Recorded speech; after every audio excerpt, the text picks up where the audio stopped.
Hey everyone, good afternoon. I'm Dave, just in time for the tour. Sadly, we are running a little bit behind. We've had a couple of technical difficulties, so thanks so much for hanging around to enjoy today's tour. So if you were there with me last week, we went around the city of Westminster. Today I'm going to tell you about the city of London, right here.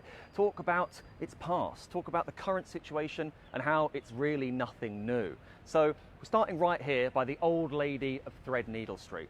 It is, of course, the Bank of England. Now, this was founded during the late 17th century. It's during the reign of King William III and Mary II.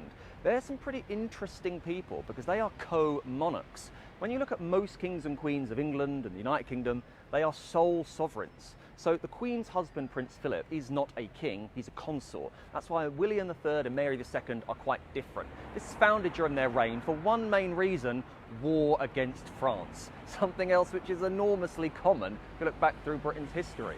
So this is the bank of the government. They get to issue the banknotes and fiscal monetary policy. Now, it's here in the City of London, and the reason it is tells you a lot about why the City of London is so unique. So the City of London is called the city within the city. Because when people say, "Where are you from?" and I say London, that is not technically true.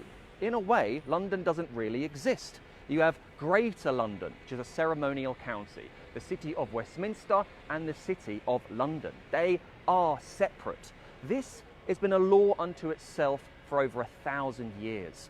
London, the City of London, decides its own fate. It has done long before Edward the Confessor, William the Conqueror. Even in the famous Magna Carta, King John says the City of London will keep its ancient liberties. That's why it answers to nobody else. It's why all the banks are here and why the City of London has its own police force. That was founded back in 1834, 10 years after the Metropolitan Police. So because it controls itself, its police, it is a corporation, the corporation of the City of London, which is why when we look 12 years ago back at the financial crisis, the reason it wasn't handled so well is because they don't have to answer to us, the people, and it doesn't look like they ever will.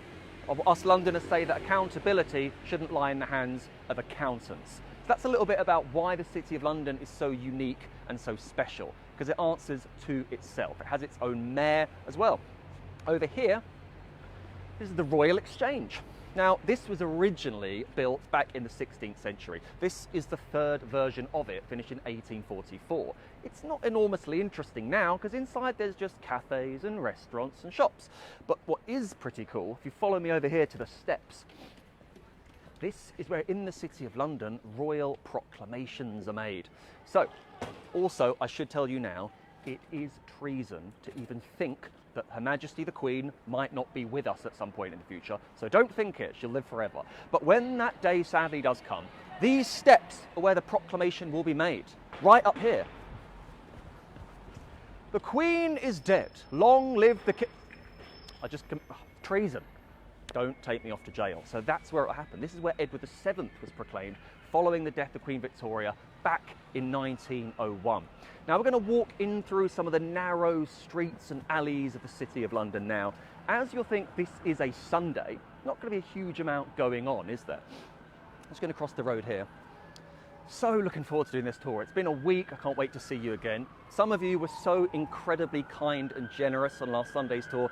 As I've said, us guides, our industry has really suffered. So us guys at Sandeman's will put a little bit, there we go, a little link in the comments telling you if you do enjoy the tour, you can give a donation. We'll be so appreciative. And of course, any questions you have, pop them in. Tell me if you've done a tour with me in the past. Remind me of who you are. Hello around the world. We're just going to head over the road now. Always look both ways, ladies and gents, always look both ways. So as this is Sunday, the City of London pretty much sleeps on the weekends. But it's like that every day now because of course, coronavirus, COVID. It's all anyone's talking about, isn't it? So this city is enormously different. We have entered what is called Tier 2 here in London. So what you're looking at now is quite a unique chapter in history. Filmed, recorded, you're enjoying it right now with me live. So all the workers, the bankers, the financial people, they're not really here during the week anymore. They're all working from home. So this isn't the first time this has ever happened. There has been so many big health problems come out through London's history all through the past. I'm going to tell you a little bit about them. The first, or most famous, if you look back through London's history, the plague, of course. Now, not just the Great Plague, we will get there, don't you worry. So, it first arrives in this country back in 1348, crossed the trade routes in the Silk Road. Not many people really knew what was going on at the time. It was a plague and a disease like no one had ever seen. It comes back again and again and again. When we arrive at 1665, that is the year of the Great Plague.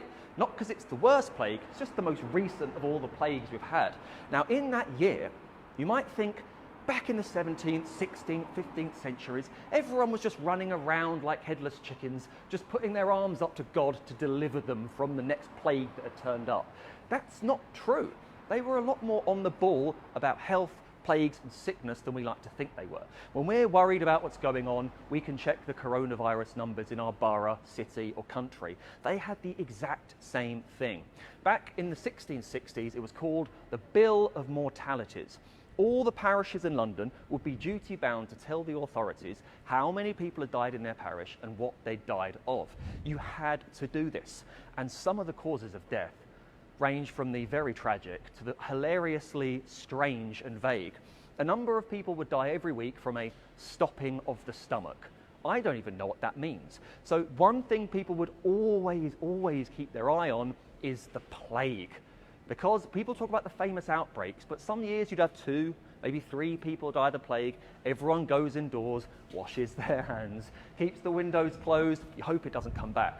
But in 1665, as we reach the summer, the numbers grow by the thousands every single week. Now, we have a great detailed history of what it was like to be on the ground there because of a famous diarist, Samuel Pepys.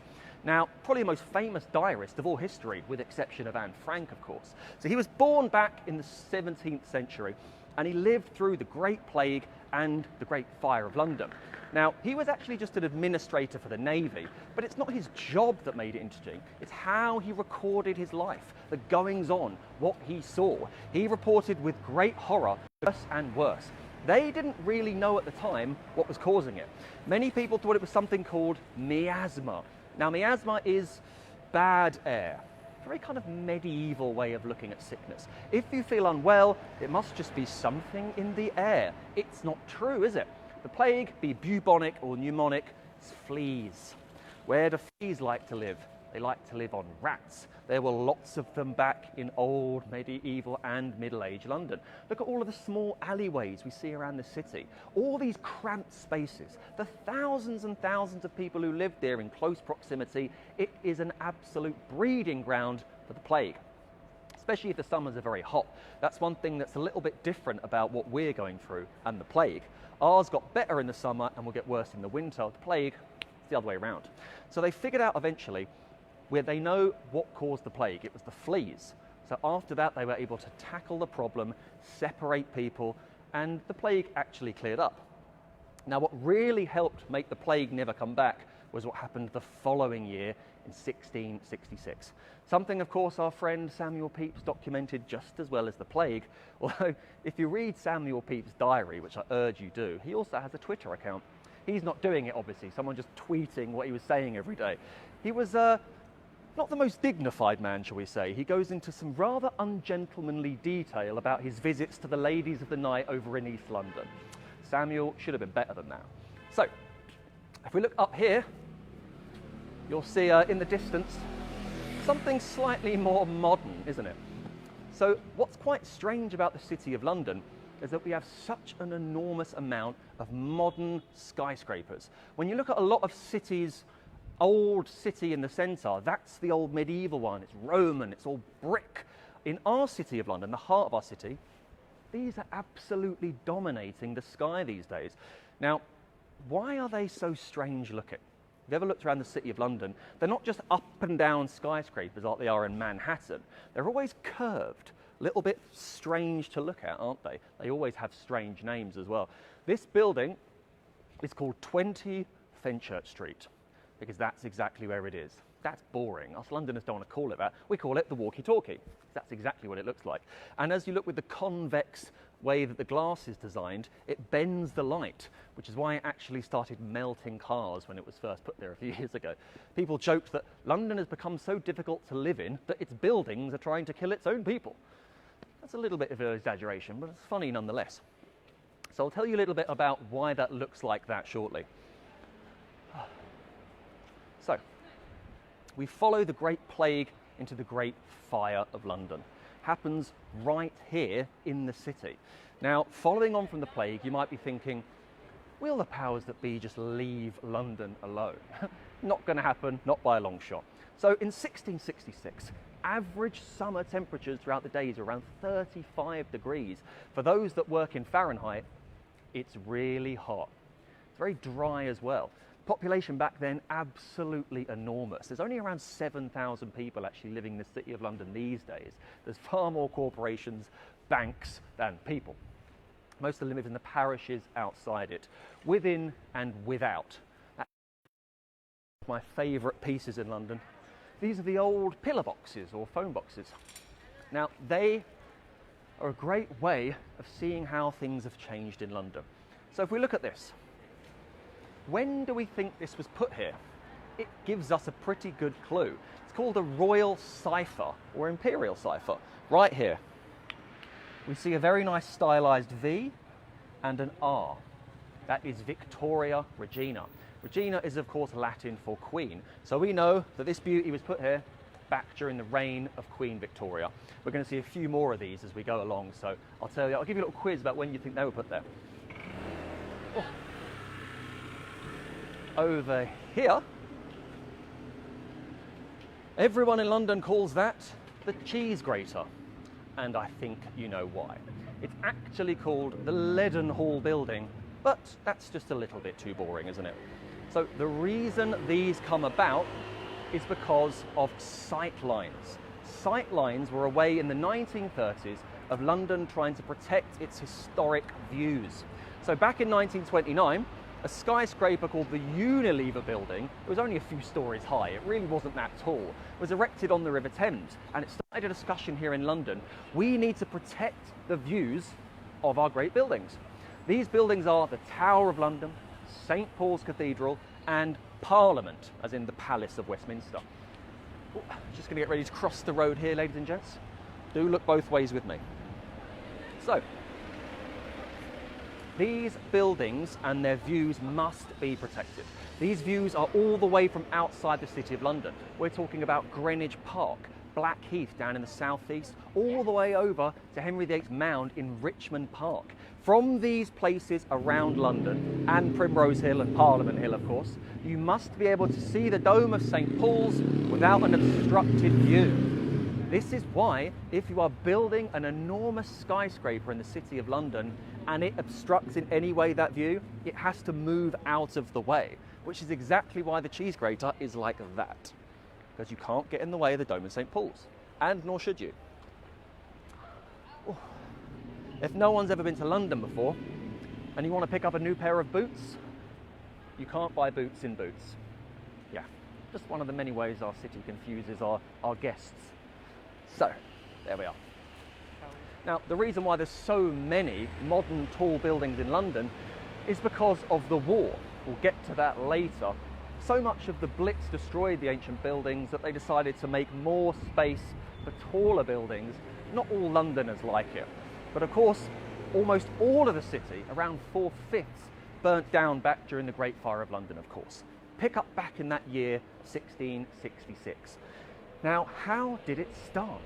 At the time, people were a little bit in the dark about it and threw accusations around. Don't forget that in the 17th century, following Henry VIII's refusal to acknowledge the Pope and creation of the Church of England, if you were a Catholic, that was bad news in London. During the reign of Elizabeth I, she made it actually illegal to be a Catholic priest. So the Great Fire of London was of course blamed on the Catholics. There's absolutely nothing to do with it. It all started on Pudding Lane. The King's baker, King Charles II, Thomas Fariner was his name. they had very strict rules about keeping fires out. But as the decades had gone on, they became really lazy. And all the people who had to check to make sure that fires, candles had been properly extinguished, they just stopped caring. So one night, Thomas Fariner, the baker, he doesn't properly distinguish his oven. He goes to sleep. He wakes up to find fire, fire. He rushes to get his family out. Sadly, his assistant dies in the blaze, the first victim of the Great Fire of London. Oh. Our next thing here, you can just see, we're approaching it shortly. It's the monument to the Great Fire. So, it sweeps around the city, engulfing buildings in flames. Remember back then, the roads weren't always as wide as this, especially the fact that since the old medieval city, so many of the structures were wooden. And some of the poorer buildings who couldn't afford a proper roof, they would paint it with tar. Tar would keep the rain out, but is also enormously flammable. So the fire spread around the parishes of London so quickly, engulfing all the buildings in flames. Around 4/5 of them, as I said, bursting into flames.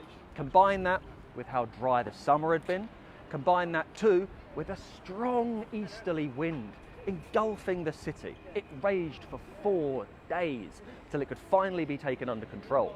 They tried as desperately as they could to contain it by creating fire breaks, but the fire just kept overtaking them at every turn. When the fire is finally extinguished, London is in ruins. Now, we don't actually know how many died. Some say 6, some say as much as 20, which any life lost is too many, but consider how much of the city burnt down. It's pretty incredible that only that many people actually died in the blaze. Now, how was London to be rebuilt? There were thousands and thousands of homeless people swimming out into the Thames, going into the parks outside of London, looking at the ashes. When the fire was at its height, you could see the flames heat up the night from 30 miles away. So the new in between them. And to make sure that they took advantage of this, in every crisis there is opportunity, they get their favourite son, Christopher Wren, to design a new map for London. And he also designs this, the monument. It's 202 feet tall, and 202 feet to the east of it, that is Pudding Lane. That is where the fire began.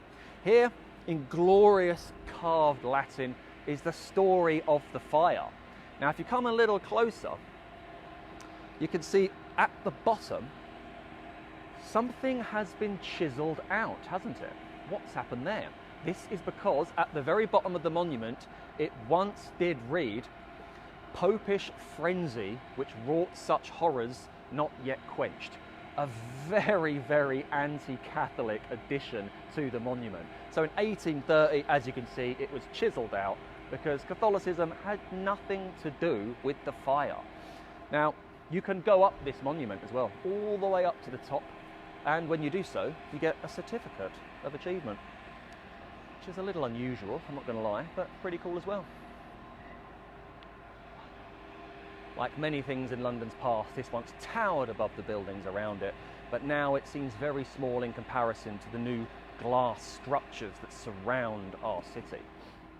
So, we've seen the plague come over, the Great Plague of 1665, the Great Fire of London. Surely London has suffered enough. Not quite, no. Though the plague had really stopped to be much of an effect on London following the Great Fire, people often think, well, did the fire just kill all the rats? It probably killed a lot of them, but it was the way London was rebuilt that meant that the rats don't really mingle with the people much anymore. Plague's never been back to London since 1665, but there were terrible outbreaks of cholera here in the City of London. So centuries ago, the River Thames was basically London's outdoor sewer. It was horribly disgusting.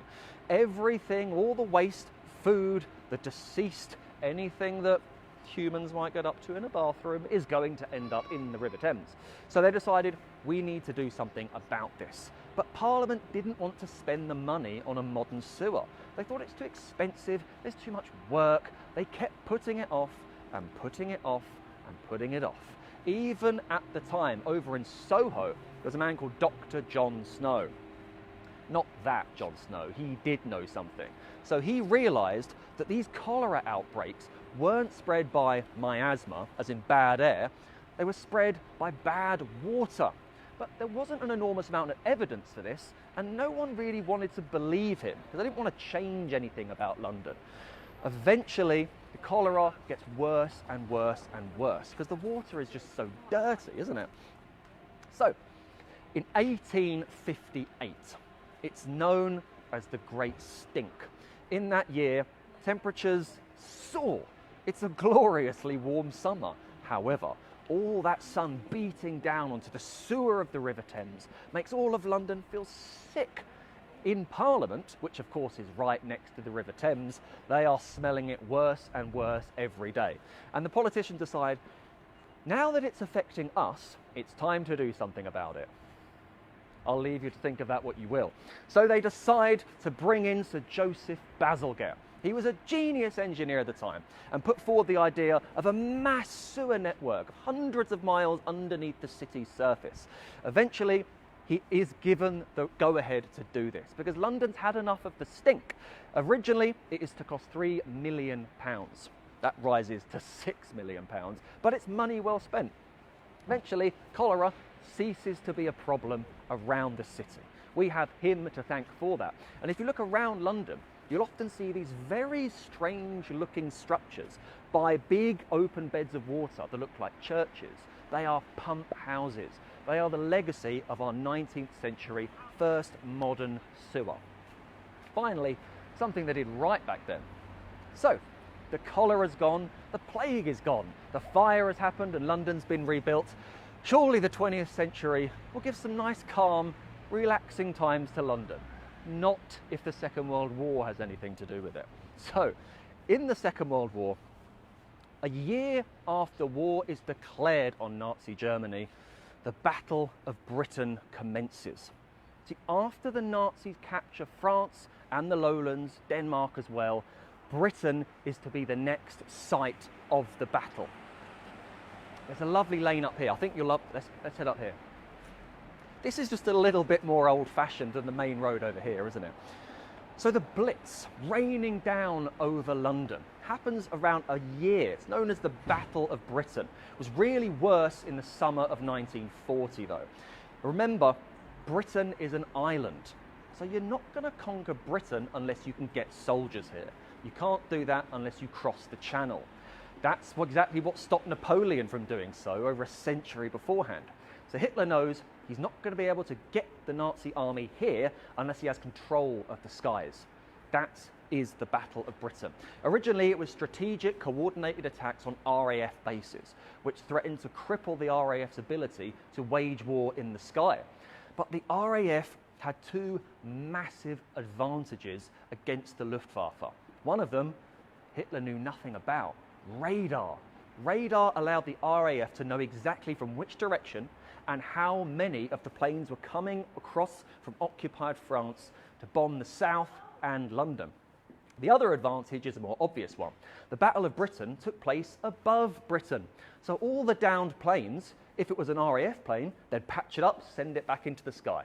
If it's a Luftwaffe plane, the plane is captured, the pilot is captured. This toll eventually became too much for the Nazis, and with Hitler's plans to invade Russia, Operation Barbarossa, eventually cancelled plans for the Battle of Britain. But it didn't mean that almost 40,000 people didn't die during the Blitz, half of them dying right here in London. To give you an idea of what it would have been like walking through here back during those days at night time, you couldn't see a thing. It's called the blackout, because if you are flying above in a plane, we wanted to make it as hard as possible for people to know that this was London. How do you do that? Extinguish all the street lamps, curtains down over every single dwelling. There would be people, volunteers, known as the AFS, the Auxiliary Fire Service, walking around every single house, knocking on the doors, saying, your window is letting light out, stop that right now. You could go to jail if you didn't take this seriously. Those that weren't fighting in the Army or the Navy or the Air Force, they would often join these brigade crews, voluntary crews. You'd be up on the roofs all over London. Now, there weren't just bombs raining down, also incendiaries. These didn't explode, they just caught fire. So imagine being stood on one of these roofs, hearing the thundering roar of the Luftwaffe overhead. As these incendiaries drop down, all you have to stop the building you are standing on from burning to the ground is a bucket of sand. That's it. You'd have to run up to it, throw the sand around the bottom and hope it quenched the flame. Sadly, almost 1 million houses are destroyed completely during the Blitz, a legacy that it left on London very, very severely. Here we see a much more towering view of the 20 Fenchurch Street, the walkie-talkie between us, ladies and gents. If you're enjoying the video, ladies and gents, please do share, give me a comment, give me a like, throw in a couple of questions as well. As you can see, the curvature of 20 Fenchurch Street right here. Yeah, it's an excellent juxtaposition between the building in the foreground and the more modern building in glass. We like building out of glass these days, don't we? So, following the Second World War to destruction, it's not just the Blitz during the Battle of Britain, it's also the V1 and the V2 rockets. They were Hitler's supposed grand scheme to pummel Britain into surrender. It didn't work. What of course it did do was destroy so many buildings here in the City of London. So after the war, London must be rebuilt. But there's not a huge amount of money to do so, which is why we see so many high rises creep up after the Second World War. The main reason that a lot of people today in the City of London, they want to get rid of these sightline rules is because they believe it's stopping affordable housing being built. That's not true. That's not true at all. They want these rules gone so they can build as many skyscrapers as they want to just sell off to corporations and banks. I might be incorrect. I don't think I am incorrect. Over here is, of course, the Shard, finished back in 2013. Once the tallest building in the EU. And sadly, not always going to be the case. Again, it's slanted, you see. It is not straight up and down because it cannot obstruct the view of the Dome of St. Paul's. We're heading now towards the eastern boundary of the City of London. It's known by all of us here as the square mile because it is 1.1 square miles. It is absolutely tiny, isn't it? But it's the historic centre ever since the Romans arrived. So people think Claudius, he did found Londinium back in the year 43, but over a century before it's Caesar, the year 55. He's the one who first come here and raids the city. Doesn't make it part of the empire. So it's the Romans almost 2,000 years ago that created the boundary that we still call today the City of London. It has largely not changed in all of that time. If you are enjoying the video, ladies and gents, give it a like, give it a share, tell me what you're up to. It's a quite unseasonably warm day here in London, actually. Usually I've got my scarf on. I feel absolutely fine. Then again, this does make us worry about global warming, so we just have to try not to worry, don't we? Some modern architecture over here. It divides everyone in London, of course it does, but architects need jobs at the end of the day. Oh, over here we have another pillar box, another post box. It's time for another episode of Who's on the Throne? So if we look down here, we have another regnal inscription. This E, R, and a 2. Who's on the throne? It's of course the Queen. Queen Elizabeth II Regina. So this is put here between 1952 and yesterday. Doesn't round down those 68 years much, but it's pretty interesting. What most people don't know about London is that it's actually illegal to cycle on the pavement. They're treated as vehicles here. You must cycle in the road.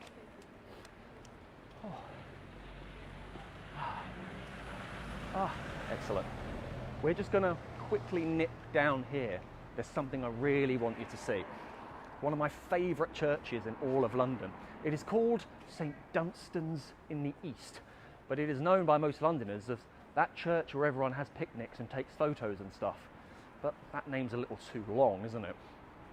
See, if people get married, they want to have their wedding pictures, this is almost always where they'll choose. So it was originally built back in the year 1100. That's a long time ago, I know. It of course burns down in the Great Fire of London. 1666, of course. Rebuilt following that by our man Christopher Wren, of course, the architect of London. Remember, his whole map for rebuilding London following the Great Fire is never used. He built it like a grid. See, after the Great Fire of London, Wren realised we needed to modernise, and we never did, which is why when you look at the map of the City of London on Google, it's all a spaghetti mess, isn't it?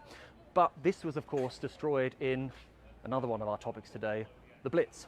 What did survive was the tower just over here. It's a lovely little oasis right in the middle of the city, isn't it? This is where usually workers here in the City of London stop off for a quick bite to eat. They thought they would rebuild it following the Blitz, but back in the 60s they realised we have enough churches. Let's leave it as something of a park.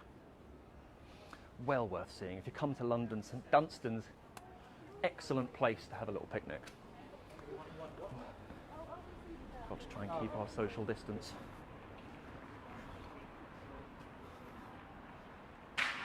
And there we are. So, St Dunstan's, have you ever been? What's your favourite church in London? Now, I really hope you've enjoyed the tour today. I've really enjoyed telling you about some of the history, talking about why the situation we're going through today, coronavirus. Londoners have struggled with things like this for centuries, and we always get through it. So I have faith that though the masks might be uncomfortable, we're going to get through this. This should be something of an interesting chapter that we look back on, hopefully, as we get through it together.